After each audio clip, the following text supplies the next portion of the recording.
नमस्कार। हमारा आज का विषय है कौन सी चुप्पी वरदान है और कौन सी चुप्पी श्राप।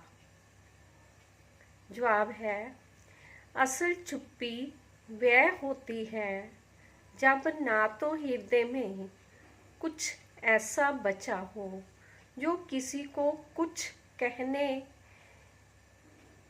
की चाहत रखता हो, मतलब किसी को कुछ भी कहने की तमन्ना ना बची हो, ना ही मन में ऐसा कुछ हो किसी के बारे में कि कुछ विचार करने लायक मन को दिखाई देता हो, और ना ही दिमाग में कुछ भी ऐसा हो जो किसी को कुछ अच्छा बुरा या किसी और तरह का देने की योजना बनाने के बारे में विचार कर रहा हो या चाहना रख रहा हो। असल में वह चुप्पी चुप्पी नहीं होती जिसमें भले ही जुबान बंद है, शब्द बोला नहीं जा रहा, परंतु हरकतें बोल रही है, बहुत कुछ बोल रही है, या कोई और माध्यम से ऐसा कुछ प्रकट किया जा रहा है जो बहुत कुछ कहना चाहता है, किसी दूसरे को अपना आप इजहार करना चाह रहा होता है, जहाँ अनदेखा करने के पीछे कुछ दूसरी और तरह की चाहत होती है। अपनी ही प्राप्ति के लिए दूसरे को सताना, तरसाना, या यूं कहें कि चुप्पी सिर्फ नाम की चुप्पी हो, जिसे लगता हो कि अगर शब्द निकले तो पंगा पड़ सकता है, परंतु हरकतें माफी के लायक बनाई जा सकती है।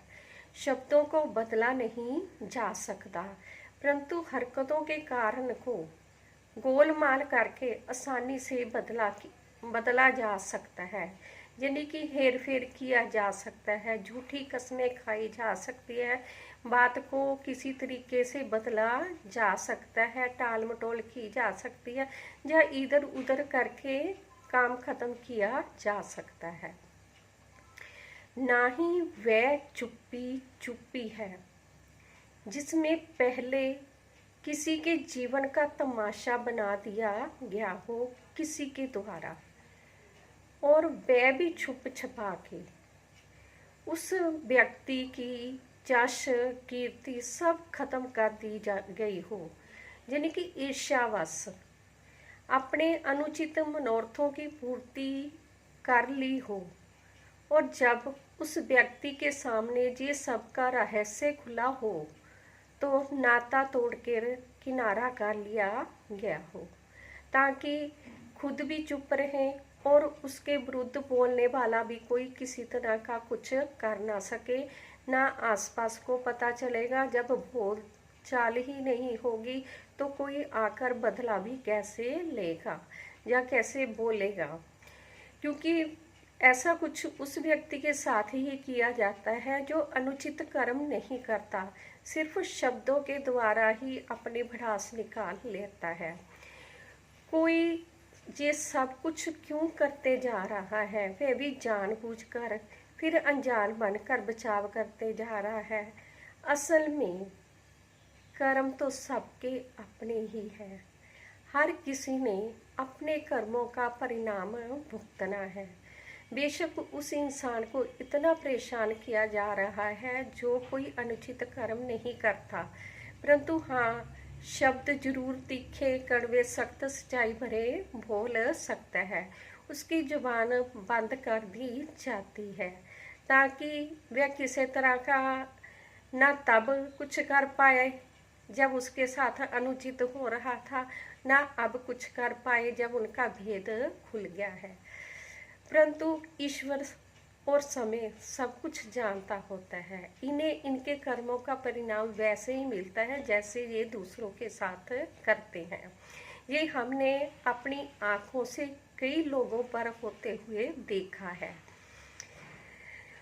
वह चुप्पी चुप्पी नहीं होती जहाँ कोई अपने कर्मों का कारण अपने कर्मों के कारण किसी दूसरे को असंतुष्ट कर रहा हो, मतलब अपनी जिम्मेदारी ईमानदारी से ना निभा रहा हो, जिसके कारण दूसरे के मन में असंतुष्टि पैदा हो रही हो।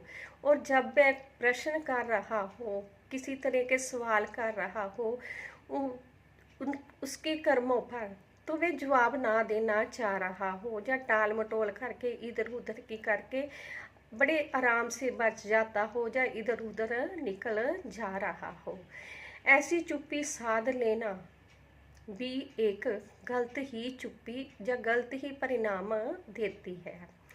वह चुप्पी चुप्पी नहीं होती जो दूसरों के मन में क्रोध की अग्नि पैदा करने का कारण बनती जा रही होती है। ऐसी चुप्पी धारण करने से अच्छा होता है सही समय पर सही शब्दों का प्रयोग किया जाए, ताकि परिस्थितियां वर्तमान में ही नहीं भविष्य में भी कभी ना बिगड़ पाए और जीवन को किसी तरह का नुकसान ना दे पाए। चुप्पी तो वह नियामत है, वरदान है, परमात्मा का आशीर्वाद है, जिसमें किसी ने किसी के अनुचित को सहन कर लिया हो और फिर माफ़ भी कर दिया हो, ताकि किसी की आभा खराब ना हो, सबकी बनी रहे। अगर कोई मुश्किल जीवन में ना आई हो तो उसने कभी कुछ बयान भी ना किया हो। अपने मन में ही किसी तरह का विचार करके उसे माफ़ कर दिया हो, मन में किसी तरह का शिकायत का भाव ना पैदा होने दिया हो, ना ईर्ष्या पैदा होने दी हो, ना नफरत पैदा होने दी हो। कहने का तात्पर्य ये है कि उस व्यक्ति ने अपने भविष्य के लिए ना तो कोई रुकावट बनने दी हो और ना ही वह रुकावट किसी दूसरे के लिए बनने दी हो। वह चुप्पी ही समझदार चुप्पी है जो वर्तमान में ना तो किसी के या किसी के लिए या अपने लिए खतरे की घंटी बनी हो और ना ही भविष्य में किसी के लिए या अपने लिए खतरा बनी हो। गलत चुप्पी से अच्छा रहता है सही शब्दों का प्रयोग करके हर उस चुनौती को स्वीकार करके जीवन को ऐसे मुकाबले करते रहने की कला सिखा दी जाए जो सबके हित में फैसला करना जानती हो। धन्यवाद। हमें अपना कीमती समय देने के लिए। खुश रहें, खुशहाल रहें। वीडियो अच्छी लगी तो लाइक, कमेंट और शेयर ज़रूर करना। धन्यवाद। सब्सक्राइब भी ज़रूर करना। धन्यवाद।